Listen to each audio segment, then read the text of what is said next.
All right, so we'll get started. Welcome everyone to the 2019-20 Establishment Grant Information Webinar. I'm Danielle. I'm the Funding Programs Officer here at SSHRF, one of two, and I'm also the Program Manager regarding this funding opportunity. So the Program Manager, what that is I'm the person that has the majority of the information when it comes to the Establishment Grant and who you would want to contact first.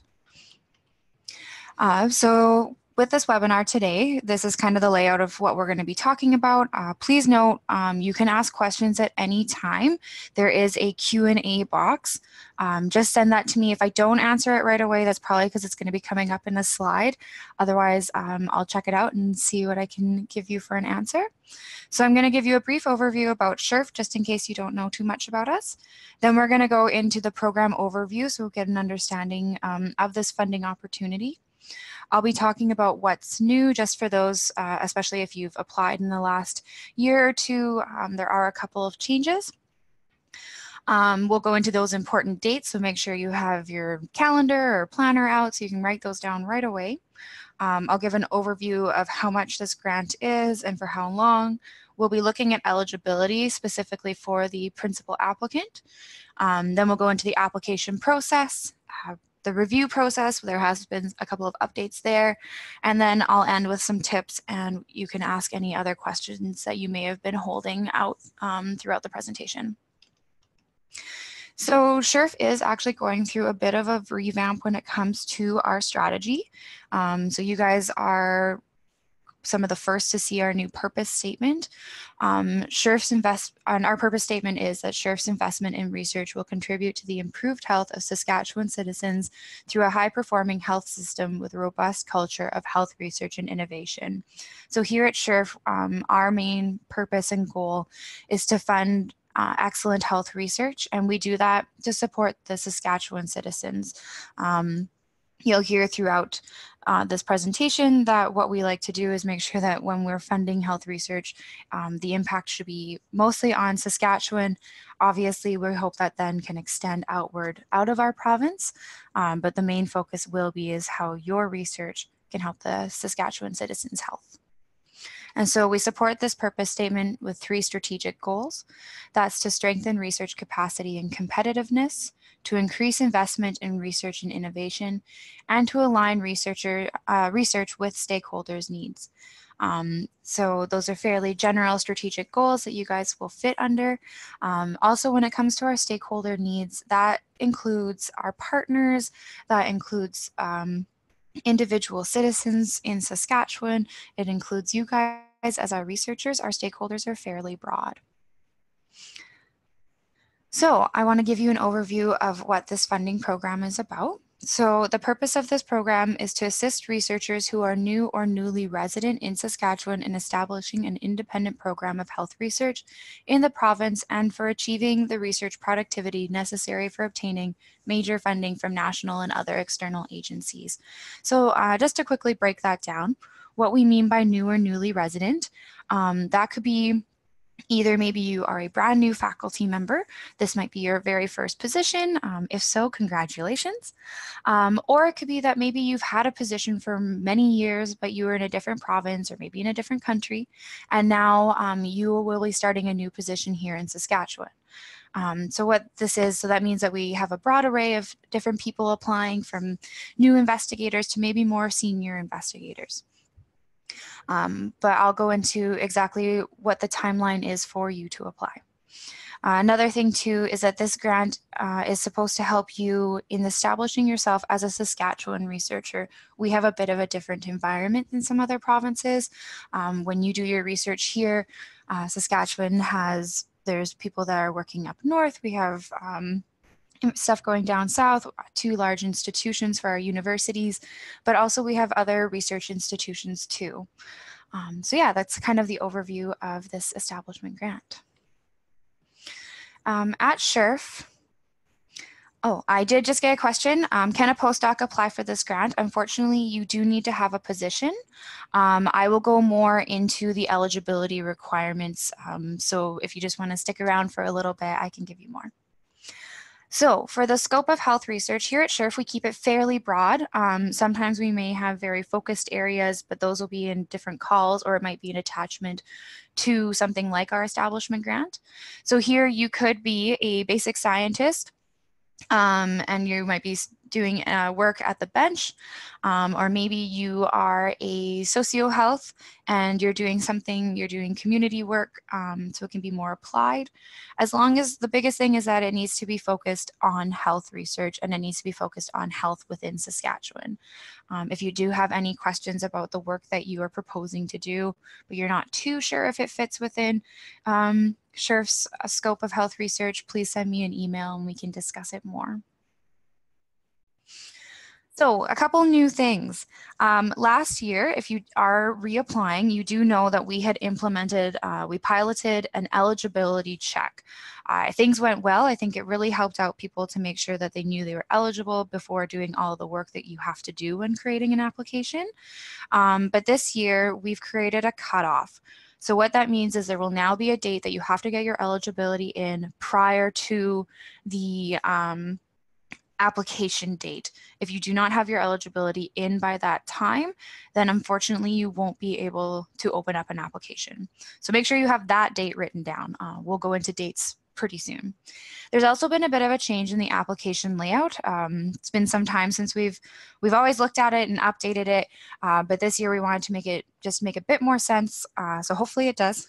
You'll be getting a survey for feedback. So if you guys find that it isn't as great as it could be, you'll be able to tell me that. Also, we've added, much like the CIHR applications, we have added the questions regarding sex and gender for your research. We won't be doing the survey questions specifically related to the principal applicant, but you'll see that there is now a tab, and what that is doing is the same questions as if you are applying to CIHR, just asking you to see if you've considered sex and gender within your research proposal. And again, if you have any questions about that, please send me an email. CIHR does have quite a few tools that you can go through. They also have some kind of webinars that you can work through if you haven't done it before, I suggest that you do, because if you are applying to CIHR, you'll need to do it. So we're just kind of trying to prepare you ahead of time. Also, in previous years, you've been asked to get a SSHRF pin if you had any kind of co-applicants. We've gotten rid of the SSHRF pin, and we now have a new way of adding contacts. It's a little bit of a learning curve, but it will be much easier, I hope. And what that is you'll need to make sure you're going to be sending them an email through the research management system, our RMS, and they'll be getting an invitation, and they can either accept or decline that invitation to be on your grant. We've created some how-to videos just to show you how that works, things to consider. The number one thing to consider is if you are adding someone to your grant, and ask them if they've ever been in our SSHRF RMS before, because if they have, you'll need that email that they sign in with. If they use a different email, that's going to create a different profile for them, and then they won't see any of their past work.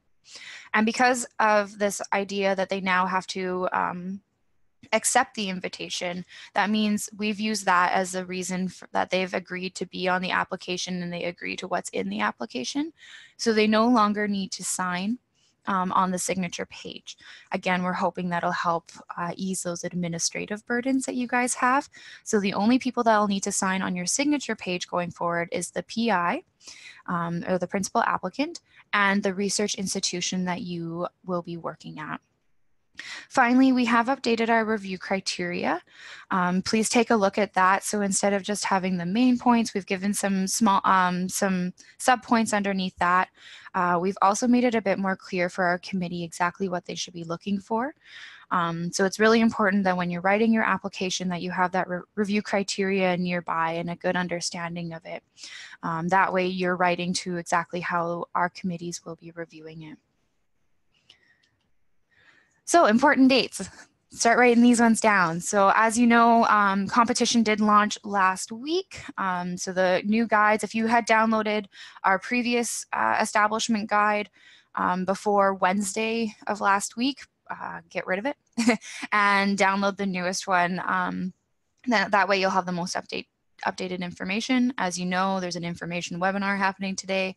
The next most important deadline is that eligibility check cutoff. I'm going to go more into what that eligibility looks like, but the last time that you can submit will be February 28th at the end of day. So I don't do what you have to do, highlight it, make sure that you get that eligibility in.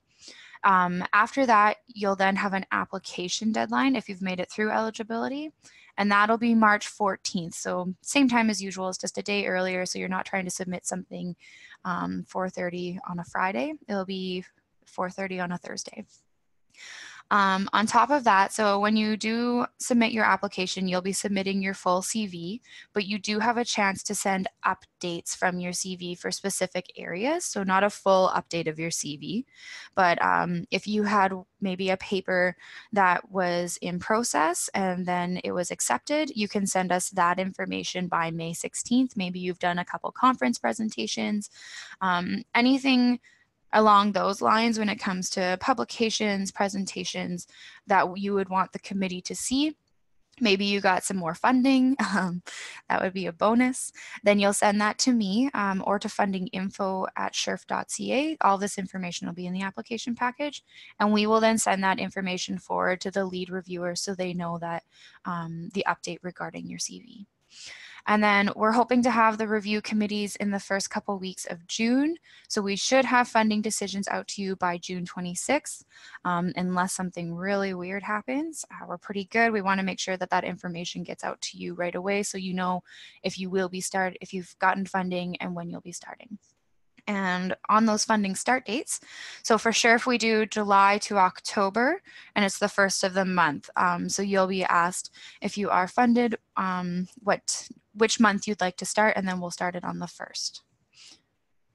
And then another important thing too is to check with your institution for internal deadlines and make sure you allow time to obtain signatures. Now you just have to get that one, but sometimes that one can be hard to get, especially if it's from one person.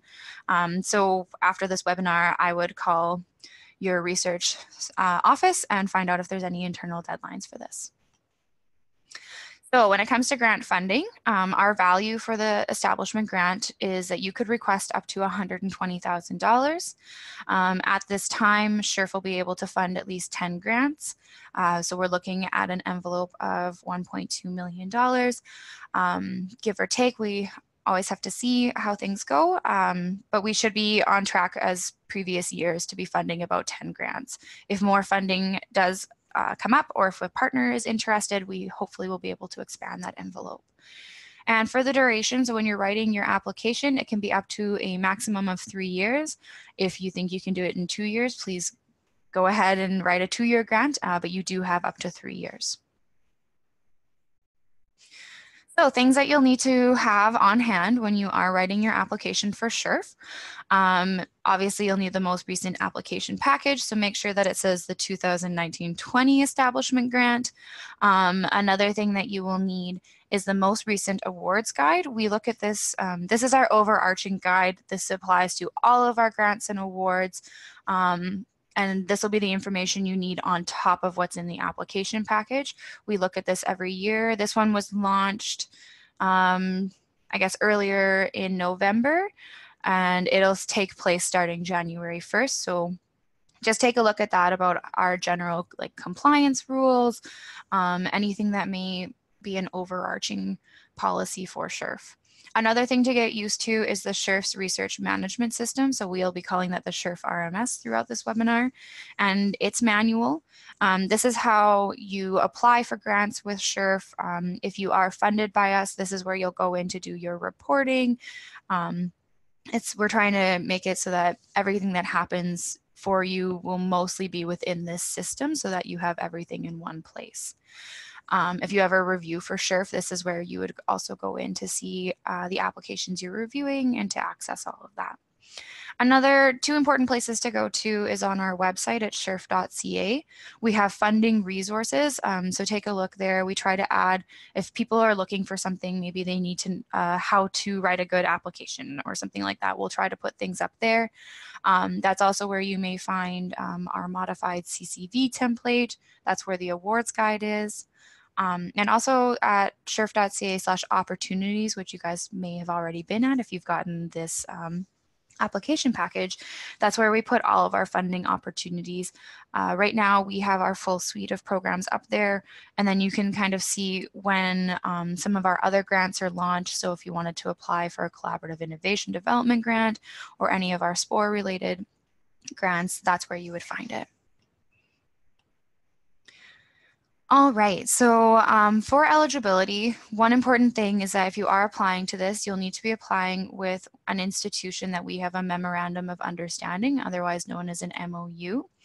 As of right now, we have 6, which is pretty exciting.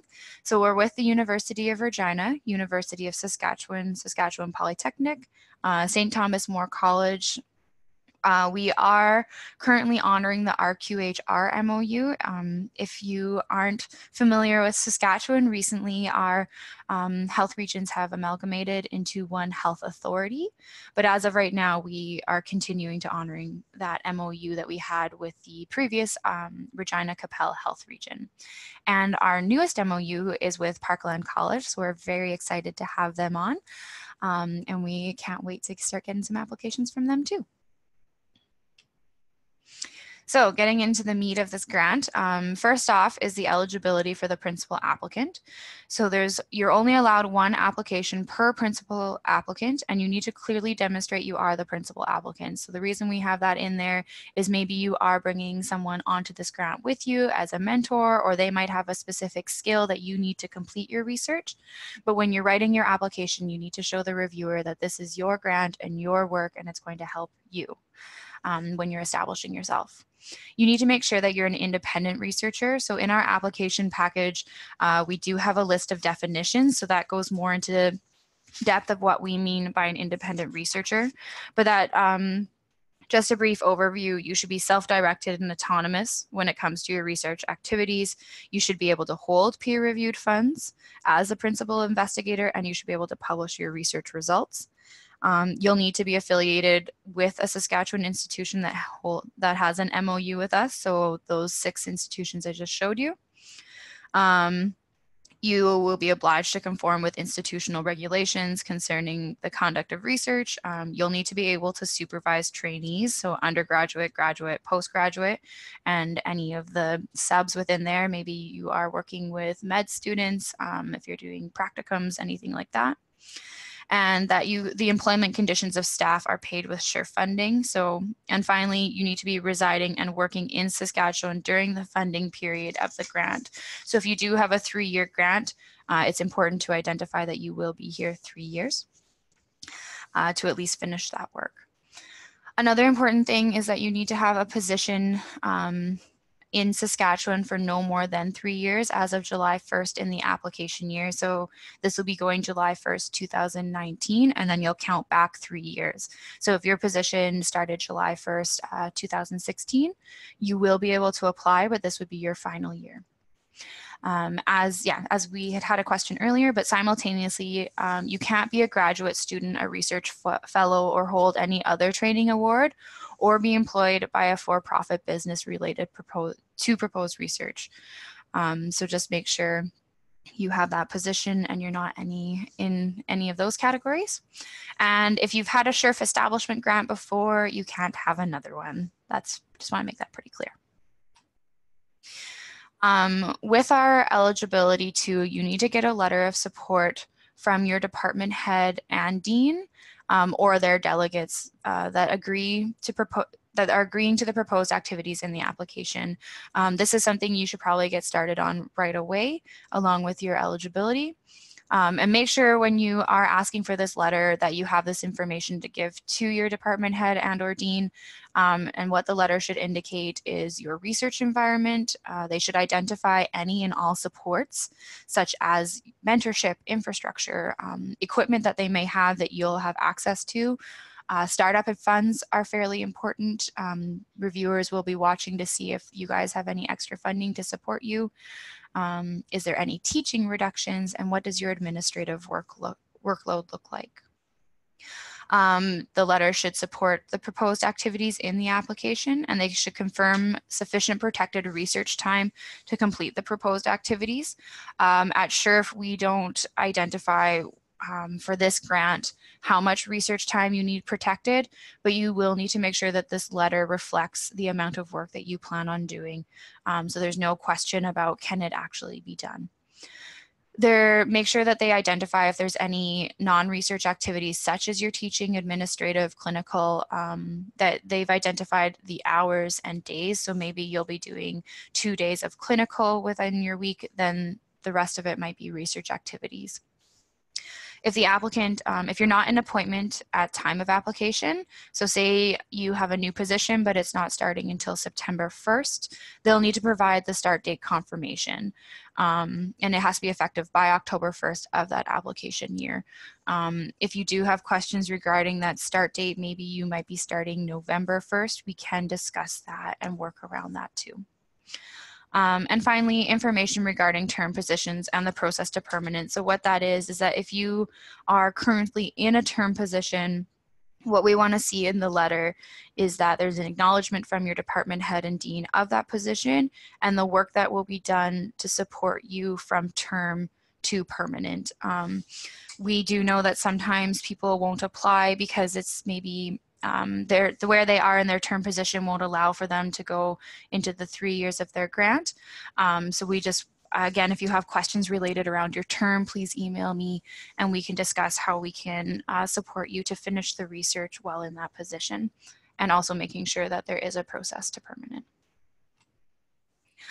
Eligibility, so you can have co-applicants and collaborators on this grant. As I said, you have to make sure that you show that you are the key individual doing most of the research, but we know research can't always be done alone. So a co-applicant can be from within or outside the province or the country, but the majority of the work must be done in Saskatchewan.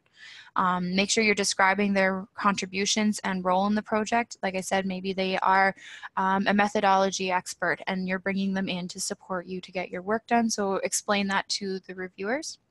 And then they'll need to provide a completed CV and SHRF template. In the SHRF template, so that's on the Canadian Common CV website, you'll see a template that's just called SHRF template. They have to fill that one in. If you do have a non-academic co-applicant team member, they can use our team member modified CV, which is found on shrf.ca under that funding resources page. Again, they just need to fill out those questions within that template. So maybe you might have maybe you're going to have a knowledge user on your grant. You'll still need to describe their role, but then they would fill out the team member modified CV and they don't have to go in and use the Canadian Common CV. You may also have collaborators, so that could be an individual or an agency whose role is to provide a specific service, or they might have an interest in the research outcome. Again, maybe it's a community that's very interested in the work you're doing, so getting a letter from them is always a good idea. And then make sure they don't need to provide a CV just because they're a collaborator, they're not doing they probably aren't doing any work on the grant, but they would like to see the outcome. So you will need to have them provide that letter of support and make sure, again, you may have worked with them in previous years. It's always a good idea to get an updated letter and make sure that that date doesn't say 2017 on there or 2018. The reviewers do pick up on those things. So just a little tip there. Allowable expenses. So this is related to your budget. So make sure you include only expenses that are allowed and necessary for the proposed research and they're not provided through other means. So again, just being very clear in your budget justification why you may need that equipment or why you need to do this type of traveling or something like that. We only fund the research and closely related components of projects. We do not pay for overhead administration of research funding or fund healthcare service programs. Some institutions or some other grants with other funding agencies may take an overhead. Make sure that in your budget, SHRF does not pay for that. All funding that goes to you is to your research project. So just keep that in mind. And you can find that in our awards guide if you need that policy. In-kind and collaborations are encouraged when appropriate. We now have a table in our application where you can write out specifically what that in-kind is. Maybe someone is letting you use lab space maybe you're getting in-kind support for transcribing, something like that. Make sure you put it in there. Again, the more information you have for the reviewers, the better. And then you can put in how much that would have cost you otherwise. For this establishment grant, time release and teaching buyouts are not an allowable expense. So please don't put it in there because it will just be taken out of your overall total. We do have a limit of research dissemination cost to $7,500 over the 3 years. This doesn't include your integrated KT. This is more of your end of grant KT when going to conferences and publishing and everything like that. Please keep that within $7,500.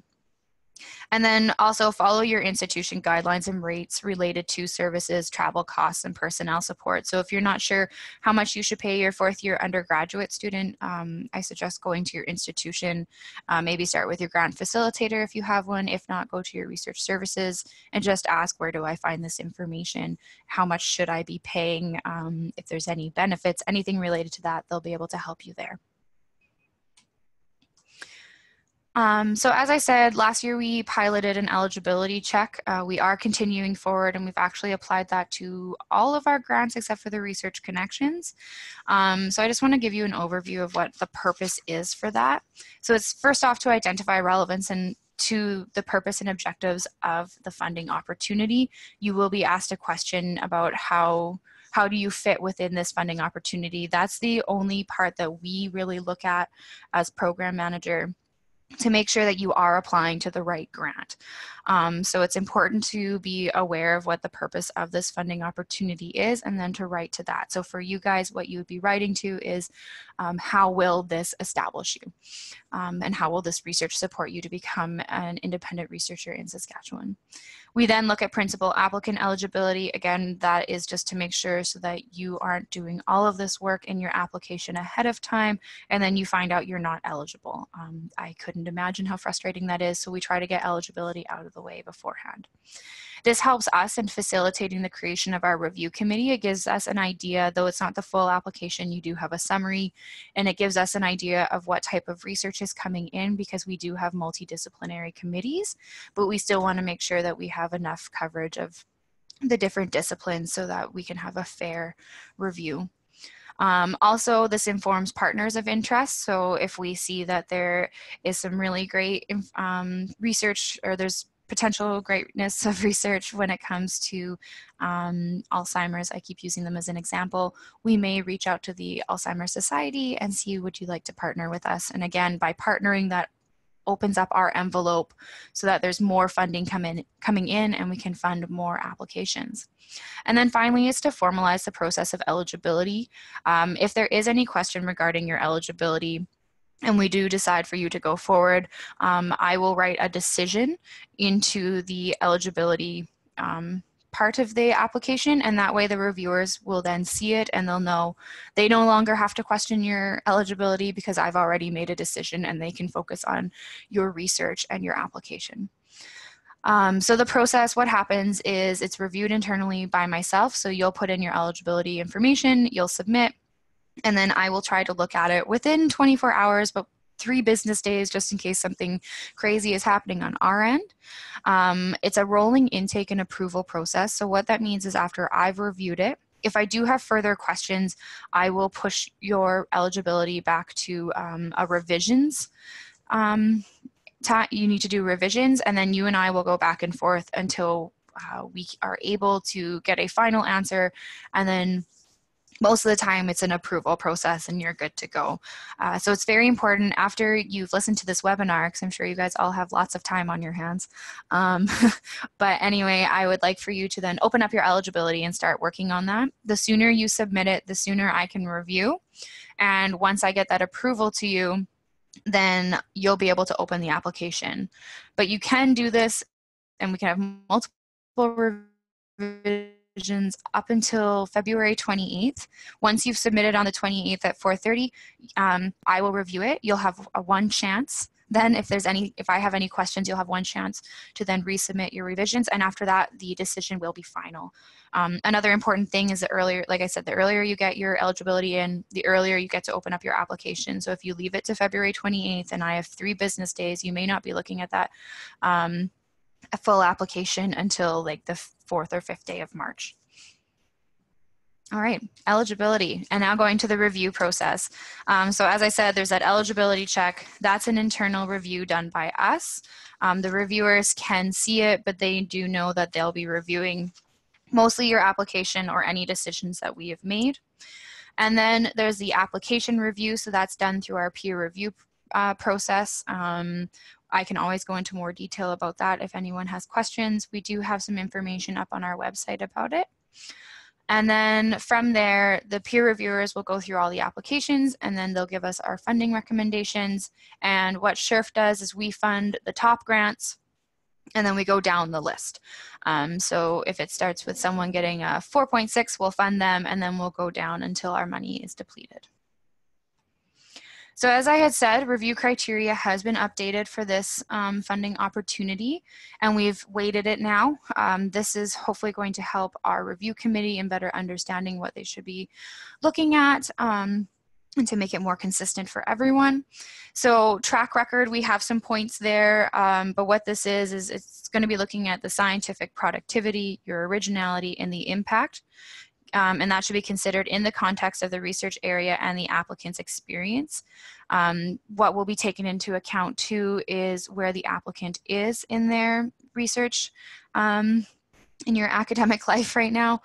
So if you're a new early investigator, that should be compared to your track record. Is there an upward trajectory? And if you're a senior researcher, again, they should be looking at, are you continuing to apply? We want to make sure you haven't plateaued. They also want to see that the trajectory is going upward and that you are getting funding still. How does your trainees look like? Do you have trainees? Anything like that when it comes to your track record. Then they're going to look at that program of research. So this is your research proposal, what you're planning on doing.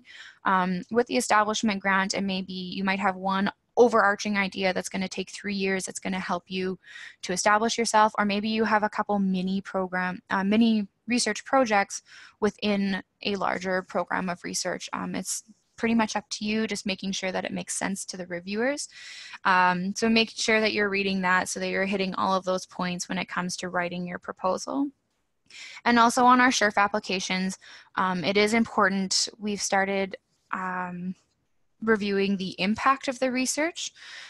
So again, we use the Canadian Academy of Health Sciences when it comes to our impact. That information, again, is on our website under SSHRF funding resources.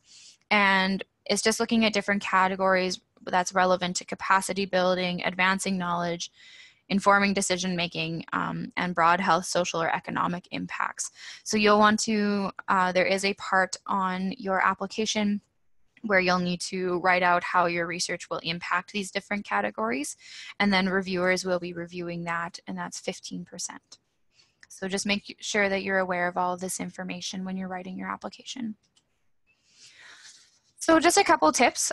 We've kind of broken these down for everyone when it comes to how you're writing a SSHRF application, but this is probably even broader to most applications you write. So make sure you do read the application package. I've kind of given you a high level of what's needed, but in that application package, it's broken down into program guide, instructions, and a to-do list, or a checklist, sorry.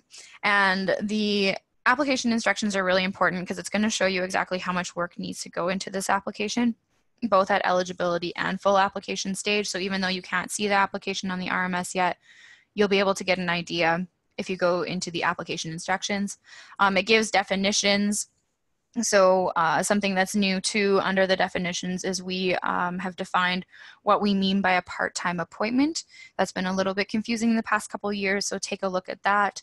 We identify what a co-applicant is, a grant facilitator, and then team member roles too. When you're writing your application, grab the reviewer's interest. Having sat in on different review committees for different types of funding opportunities, they want to get excited about your work. So those next 3 points, so with grabbing the interest, making your case, and detailing the how, get them excited. Like you know you're excited about your work, but sometimes it may not come out. when you're writing. Show them like, this is how I'm going to do it, and it's going to be amazing and great. And then making your case, those first, because these reviewers, like if there's 25 applications coming in, they have to read them all. They're supposed to. And then they'll be looking at a couple in a focused review. But you want to make sure like that first paragraph, your opening statement, is exciting, and it's going to get them excited about it, because then they're going to remember it. Another important thing that sometimes is overlooked, and people do write to, but they might not get into some of the details, is addressing the potential bumps in the road. Reviewers want to see that, you know, sometimes research doesn't always go as planned. They want to see that you have identified that and you are aware of it. You hope that your research will go as planned, but also do know that maybe something will happen and it won't be exactly as it is. So make sure that you're telling the reviewers that, hey, I know this always doesn't happen this way, but this is how I'm going to handle it. Make it easy to read. Like I said, it is a multidisciplinary committee. With establishment grants, we do apply 2 external reviewers on top of the committee. So they'll be able to help out when it comes to identifying like, yes, this is an appropriate methodology for this area of work. They'll be able to look more at the focus area, but still when it comes to the review committee reading it, if you can make it understandable for them, it helps out again with getting them excited. SSHRF has very specific formatting rules. We do check for it now. So before you start writing in your Word document, I suggest getting that formatting in there, and then you don't have to worry about it. You can find that in the application instructions. Another thing is reviewers do check your math. They'll make sure that your budget table looks just like your budget justification, which also reads into your proposal. I know that when you're making last minute changes, you may sometimes forget or overlook when it comes to changing any little numbers. But do it as best as you can. If it's a couple dollars out, they don't care, but it's usually when it's at like $3,000, $4,000, $5,000 out, they get a little concerned. So just check your math, and then that's one less thing that they're worrying about, and that's one less thing you have to worry about. Another important thing is to field test your application. So what we mean by that is have someone else read it that may not be in your field of work. So of course you're going to have your, most of you will probably have an internal review with your institution, but it's also good to have another peer in another area read it just to see if it makes sense. If they can get the general idea, they don't need to know the nitty-gritties, but if they can understand what you're trying to do and how you do it, that's usually a good sign. If they have a lot of questions, that may mean that you need to do some reworking. And then finally, once you've done all of this and you've gotten all your work done, just go back to the application package and just double check that you've done everything. When you submit your application, we will do a screening, and we may ask for certain things, such as if there's a CV in draft, we'll give you a couple days to give us the actual CV. But if you're missing components of your application, we don't usually ask for those. The policy for SSHRF is that you will have checked everything and that you'll have a full application to us on March 14th at deadline date. So it's always good to double check. You don't want your application to fail because you missed putting in your reference page. Just like I said earlier too, we do have this YouTube channel, and we've created some new how-tos. We are also updating some, so if they look a little old, we'll hopefully get those into you by January. But it shows you how to register if you've never registered. This is something you can also share with your co-applicants if they don't know how to register. How to add contacts to your application, and just a couple others. We also have, if you want to see kind of how our review process works, we have videos up there. We want to be transparent so that you guys have an understanding of how things happen. So that's everything for me. If you guys have any other questions, please use the Q&A box. If you have more personalized questions regarding maybe your eligibility or your application, please email those to me. My email's there, or give me a call. I usually will pick it up. If I don't, leave a message and I'll get back to you hopefully within 24 hours. And if you have any questions regarding the RMS specifically, again, you can call me. I might have an answer, but my colleague Tanya usually does have the answer. She's great with the RMS and helping out if you have any problems. And a little shout out for our communications. We now have a Facebook page. I suggest following that because then you might see some upcoming events. We recently just did a come and go pizza lunch so that we could answer any questions you have that wasn't just related to a funding opportunity. We also like to highlight our funded researchers so you can get an idea of what kind of research we've funded and who we funded. Follow us on Twitter, LinkedIn, and as I said, we have a YouTube page too. And all of these links are on our website. Yeah, if you have any questions, I'm going to hang out for a couple minutes. If I don't see anything, I will say goodbye to you guys.